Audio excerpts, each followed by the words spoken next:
He founded his company in 2014 with one ambition: to become the world leader in AI consulting. 11 years later, the company is generating 200 million in revenue. He booked the Grand Palais to bring together the world's AI leaders with Adopt AI. Artefact has become the bet has paid off one of the world leaders in data and AI consulting services. You work with the largest global corporations. Vincent Luciani, delighted to have you with us. Hello, thank you for having me. I suggest we officially kick off your quarantine nuances the next, and then you can tell us your story. And after that, we'll be able to discuss current topics. And I think there's one in particular, AI. All right, let's go. Blank slate.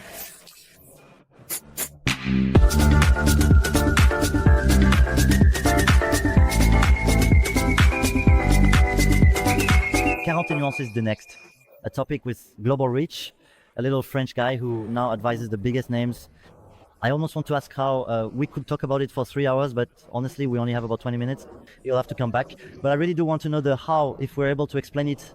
And often what matters most are the first ones. It's the first ones that count.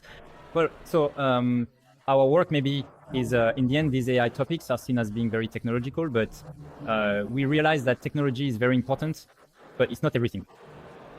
And the further we go, the more AI topics are also about people, about transformation, about a culture of change.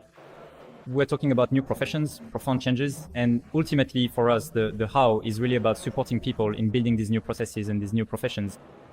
We've evolved with Artefact, moving from data analysis to artificial intelligence, but in the end, the job has stayed somewhat the same, setting up the technology, but above all, helping our clients use it and reinvent tasks around artificial intelligence.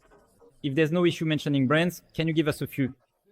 I can give you a few examples. We're not going to name them all if that's all right with you. No, but I'll mention one of our long-standing clients, which is the Orange Group, whom we've supported. We are one of their technology accelerators.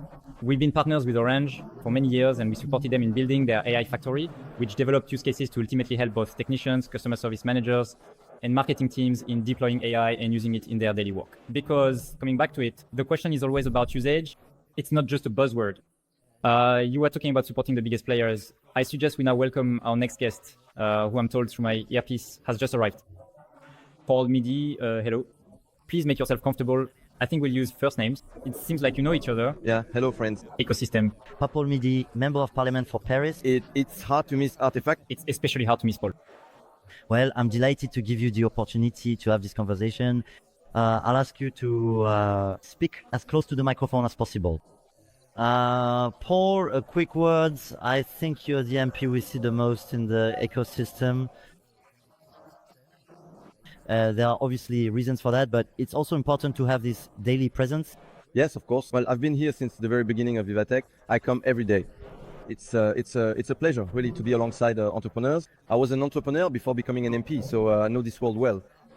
And I think it's at the heart of our political project and the priorities we have. So we need to make the connection between what's happening in the ecosystem, legislative matters, public policy, and all of our fellow citizens, because we have to explain to them why we are doing this, why we are investing so much money, and why we need to invest even more.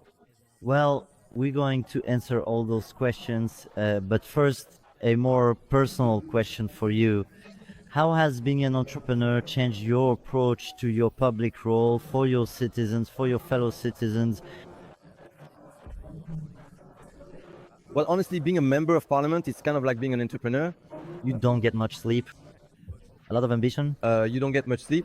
It's morning, noon, evening, night, weekends. You get less flack on social media and in the press. Well, I hope that's true for you, and I hope it's true for Vincent, of course. And it's also about having really big ambitions, wanting to make a big impact, and sometimes having very limited resources. As a member of parliament, I can change the law, but I can't do it alone. And I have to say, I have the right to speak, I have the right to express myself. I also have a role as an influencer. But basically, to make things happen, you have to fight a lot. And it's just like being an entrepreneur. In our media, we host the biggest entrepreneurs in France. And they all say one thing: you have to learn to delegate. That's what I've decided to do. I'm going to delegate the questions to one and then the other. Am I the one asking Vincent the questions? I'm going to ask you a few questions. It'll go both ways. I'll try to jump in. But above all, I'll try to keep track of the time. But Vincent, if you want to start with the questions. Yeah, sure, with pleasure. So first, I wanted to thank Paul for being here with us today. And also, through Paul, I think I'm speaking on behalf of actually many startups who want to thank all the work that has been done by deputies like Paul, but also all of... By the government? Yes, exactly. We really feel supported. And the more we grow, the more we move forward, the more we feel that there is a real willingness I founded Artefact 10 years ago, and clearly there have been a lot of changes, not only in terms of financial support, but also ultimately in the way our companies are being highlighted, both on the national level in France and internationally. It's much easier now to have access and actually try to make a difference, for example, even within public policy. So really, well, first of all, I'd like to start by saying thank you. Of course, not everything is perfect. There are still plenty of things that need to change, but I know that Paul has personally invested a lot. So I want to begin by saying a big thank you. And so it's important to take stock of what we've accomplished. Typically, before we would go to CES, but now people come to Paris from all over the world. Sometimes it's important to say Cocorico and be proud, but I also want to hear from you about what still needs to be stepped up, because obviously this is just the beginning of the journey. I might have a first question, Paul, and I'm interested to hear your reaction. So all this ultimately, the public statements, especially those from Emmanuel Macron. What is your reaction to the announcements? I got the impression there was a lot of discussion around sovereignty, which is a term that's very important. It's also very important for us as French entrepreneurs. We also want to have a certain pragmatism, meaning that in the end, sovereignty comes at a price. Sometimes, are the solutions really the best ones? What's your take ultimately on this idea of sovereignty? Do we actually have the means to be sovereign? Are the announcements, in particular, the very strong partnership between Mistral and NVIDIA, in your view, one of the first answers? And just how far do you think we can go? So that's 4 questions. You have exactly 3 hours in just about 2 minutes. No, I'll answer. I think the first thing is that we've entered a different world over the past few years, a few months, but especially in the last few weeks, particularly since Zelensky was abandoned, humiliated in the office by Trump. It was very symbolic, but it made it very clear to us that the United States no longer wants to defend Europe. So either we are a bloc or we are not. That's it. Either we defend ourselves or we're finished. And so defending ourselves, building a European defense, of course, means buying more military equipment, but above all, it means being the best in technology. And so the armies that will win the wars of tomorrow, the peace of tomorrow, are the ones that will be the best, have the best AI, the best drones, the best jamming systems, etc. So you can take about half of the tech sector. These are areas that are essential for defense. And before we didn't invest much in defense, and now we're seeing funds being launched. Yes, exactly, being launched. By the way, the president had announced a measure that I strongly advocated for regarding individual investment in startups with a tax incentive that was announced 2 years ago. Has it started?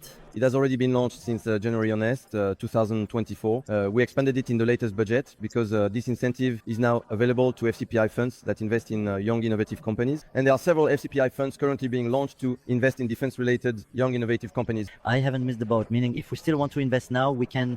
Oh, of course, no. The train is open and has been running for a while. Just to finish, it's we were already following a sovereignty strategy because I think that if you don't put sovereignty back at the center, you can't achieve a path to prosperity. Sovereignty, autonomy, the ability to be autonomous. So now it's vital. However, obviously, you have to find the right balance. Sovereignty doesn't mean doing everything alone in French or in Europe. Sovereignty means that at the very least, in a given value chain, there is a point in the value chain where we are indispensable. If you are indispensable in one part of the value chain, then you're in a good position.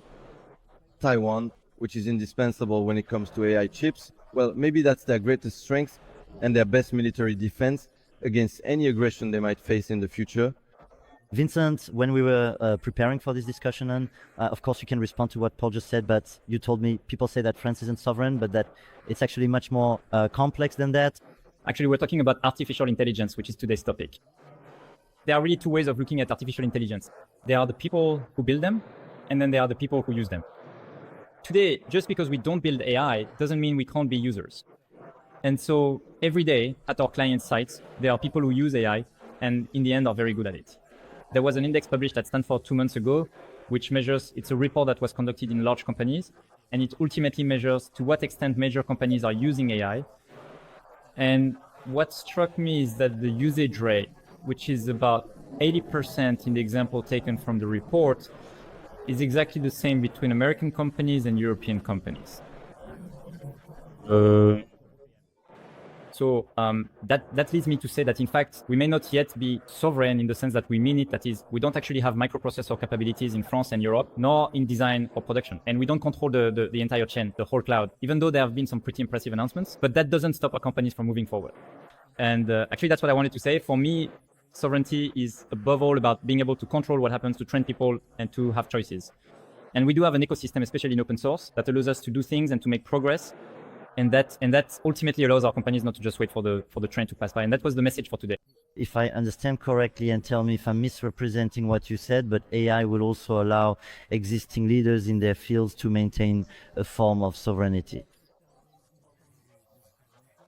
But indeed, the question is, if the tools they use are entirely controlled by others, at some point, couldn't that potentially leave us completely tied hand and foot? Yes, but I think I agree with Vincent on the fact that we obviously shouldn't wait and tell our companies to hold off on adopting AI until we have sovereignty or exclusively French solutions. We need to move forward as quickly as possible. But at the same time, we need to develop our own sovereign solutions. And that's the great news about the development of Mistral and the partnership that was announced with NVIDIA. I'm also thinking of the partnership between Foxconn and Thales, which was announced during Choose France. Foxconn, one of the largest Taiwanese companies, and Thales, one of our great gems, obviously, are teaming up to work on the AI chain, specifically the hardware part.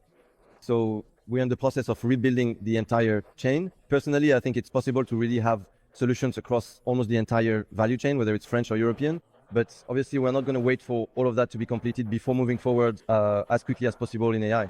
So Alas, go ahead. You wanted to jump in? I think there's this ambition which I applaud to master the value chain. And you can draw a parallel with the defense industry, where in fact in France, we're one of the only European states that fully controls the entire production chain, for example, of a Rafale, down to the smallest bolt. Exactly. But the question is also a matter of scale, you see. The partnership that was announced between NVIDIA and Mistral involves 18 zero GPUs. The number of GPUs that a player like Meta has, for example, is several million. So there you go. I think that as a result, we need to start imagining hybrid systems for the future.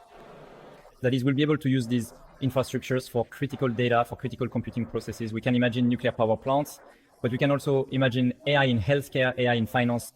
Defense, exactly. Those fields that are very specific. We shouldn't cut ourselves off from computing power, especially from Anglo-Saxon countries, because that's what allows us today to reach scale and to help our companies, which are global companies, achieve productivity gains, and so on. That's the issue. This is the first topic. Companies use AI because in the end, it allows them to make money. I completely agree. It's just that, on the other hand, we absolutely must not repeat what we've done over the past 20 years with the digital revolution, where we only adopted American solutions. So, two results. Not only does a whole part of French and European value and wealth go to the United States. I'm glad that Americans are wealthy, good for them, but I was elected by the French and Europeans. And so when I see that we've fallen behind in terms of prosperity over the past 20 years compared to the United States, that our net median salary is 2,200 euros, and that it would be over 3,000 euros if we had followed the same path. And that's because, in fact, there's a huge part, exactly part of it goes to the United States. And I'm happy for them, but sorry, well, it needs to stay in France and in Europe. So we have to do both at the same time, and right now we have the ability to do it. Mistral is a symbol, but there are many other companies. We have the ability to do it, but Artefact is also a very good example. I don't want the only artifacts that exist to be in the United States. So now we have a great one here in France, and Artefact needs to become a world leader, and Artefact should be number one in the United States. Next time we see each other, Vincent, I'll have to say one of the world leaders. We are officially the largest European pure player, and of course we have the ambition to become, we are already in the global top 10. Naturally, we're very eager to move up and take spots from our competitors who are currently American. But it's also a French expertise. I think the expertise of ultimately combining different fields, mixing techniques, and actually we realize. What exactly do you mean when you mention these kinds of things? I think that in universities today, in France, Germany, and England, we have more of a culture than Anglo-Saxon companies do of combining areas of expertise, of bringing together engineering fields with business domains. And I think we have the opportunity, and Artefact is an example of this expertise, because our job is ultimately to deploy AI, which is an engineering thing, into business domains. And I believe that Europe, perhaps more than the US, has this culture of bringing different fields together. And I think we also have a real advantage when it comes to the adoption of AI in business sectors. It's not enough to just have the tools. Internal teams will also need to be trained. I don't know if you have any figures, but there are plenty of studies at the moment that you might be able to share, especially regarding employees' expectations for better training. And maybe I'll connect this to what you were saying earlier, Paul. The French also want to know why so much money is being invested in this.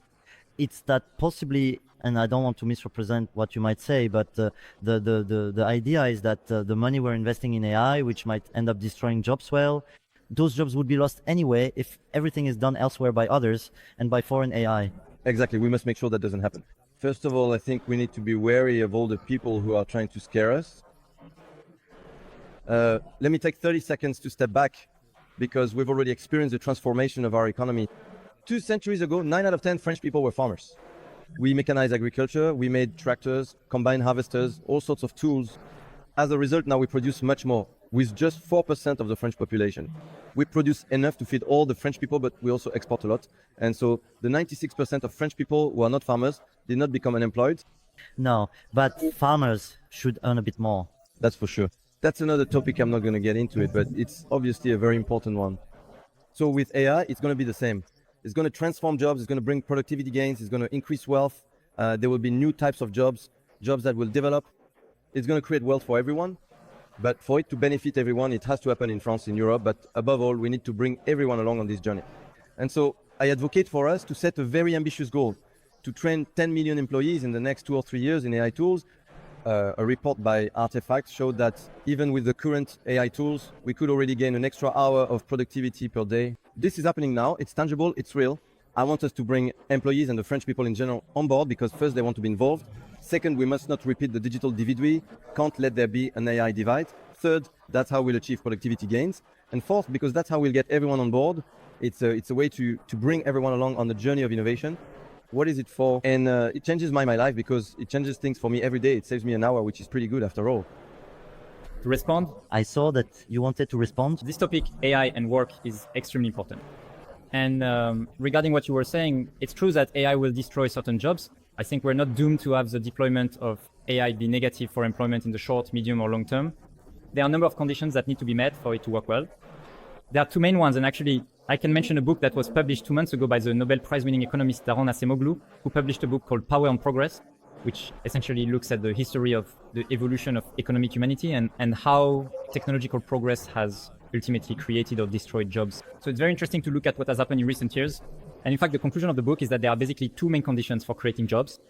The first is not to focus solely on automation. Automation, in the end, is the easy win that companies will obviously look for.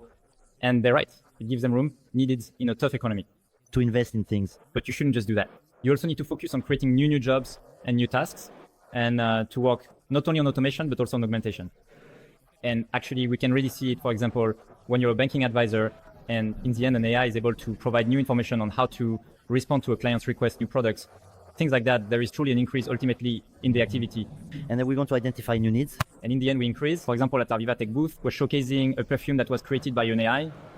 The perfumer and the flavorist, in the end, used AI to find and think about the right formulas, but ultimately, they still worked just as much.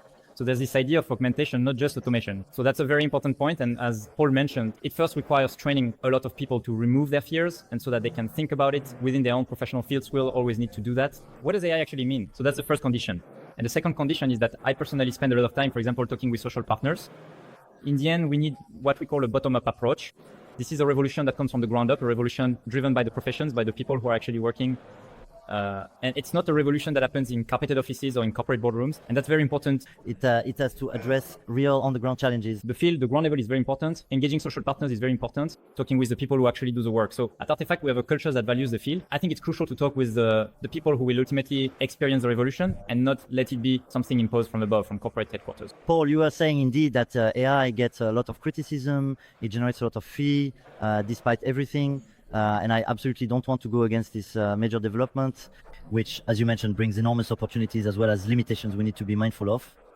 But when we talk about citizenship, about democracy, also when we see deepfakes spreading, and the issue of social networks is also a topic we could easily do an entire show just on that. I actually have a few suggestions I'd like to share with you. Listening. But I'm also curious to hear your thoughts on this because setting limits doesn't necessarily mean holding back innovation.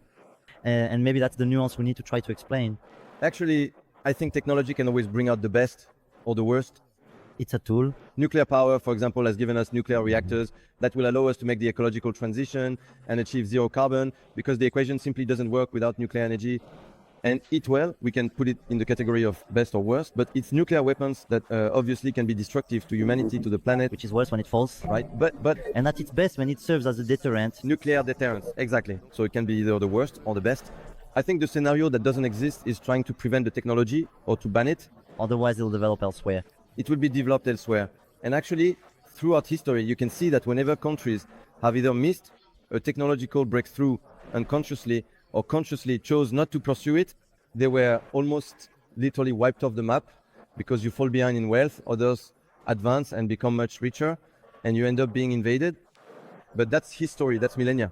You could give 18 examples, those who adopted the printing press, those who didn't, those who embraced the industry, those who didn't. And actually, it's generally the number one factor. In fact, it's the number one factor in a country's prosperity. It's whether or not they embrace technology. Are they fully committed? Are they using it? And are they bringing everyone on board? Are they creating wealth with it? Or are they missing the train? So you mustn't miss the train. But the important issue, if you want technology to be kept in check, is not to ban it or anything like that, is that we remain in a system that is democratic. That's the most important thing for us, that we live in a democracy.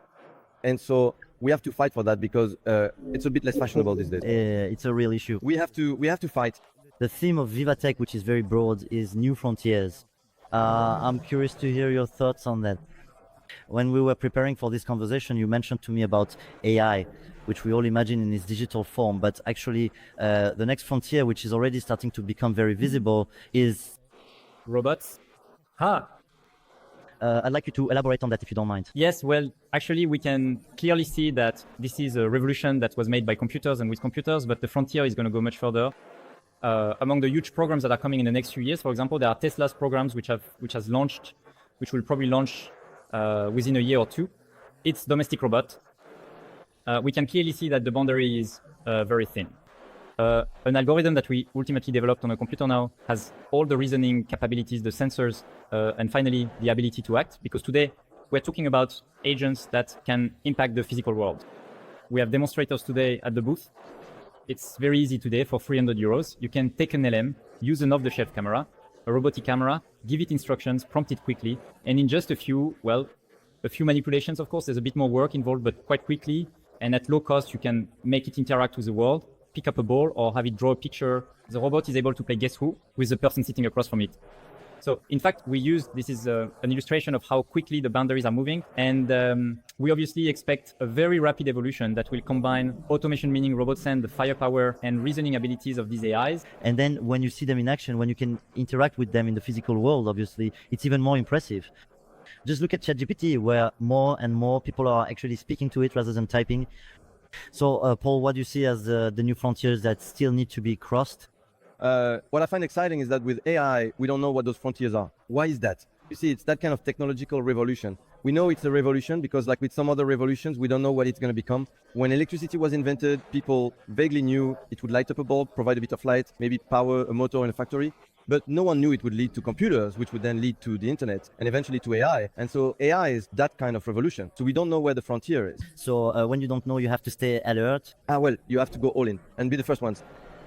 And then, of course, when it comes to robots, to mention some French brands as well, I want to give a shout out to Vandercraft, who have been making exoskeletons for years and have just launched their first robot, which is great. There are many other French projects that I hope will launch in the coming weeks and months in this area, and robots that are a little less intimidating than Tesla's Optimus. But personally, I would love to have a domestic robot to help me with lots of things. Yesterday, we had Stéphane Bobot, the head of Innovate, who showed up with his robot dog.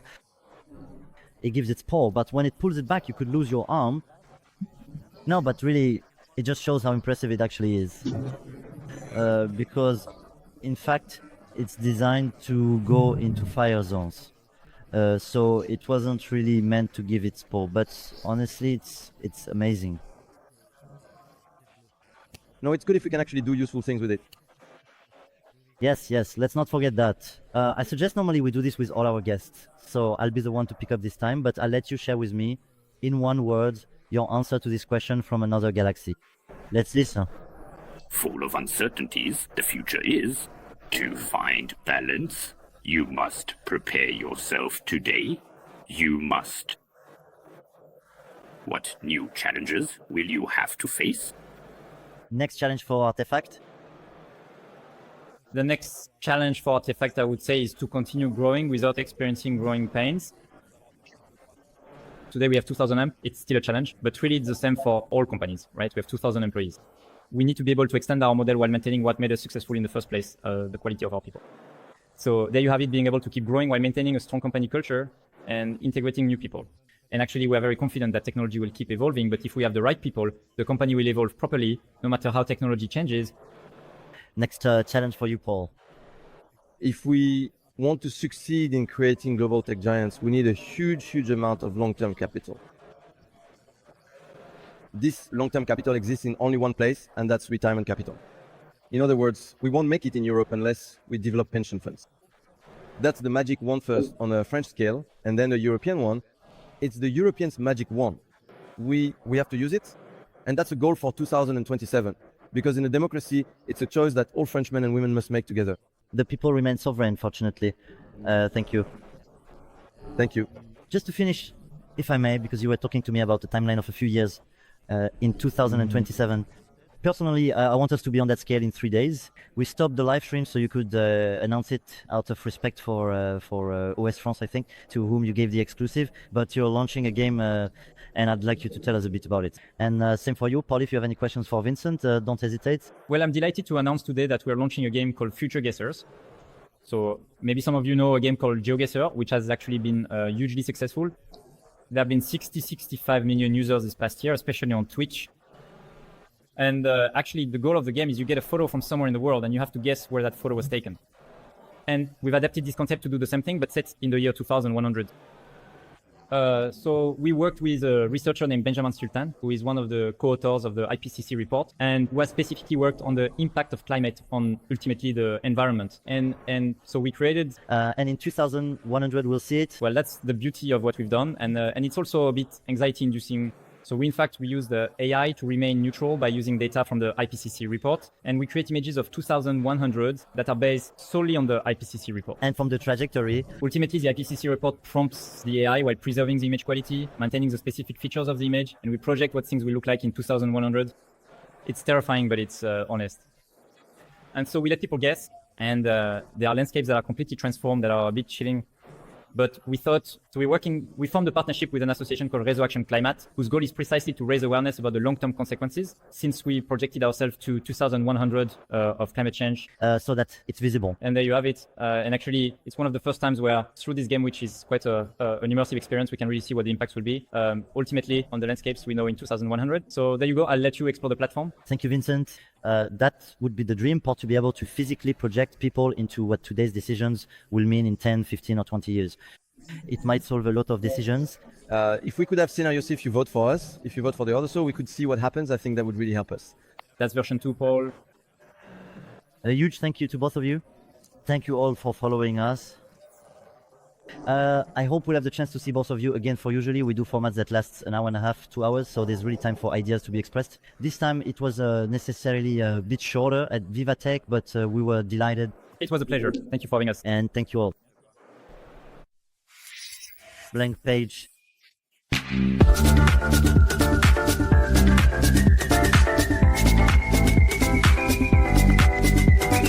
40 Shades of Next.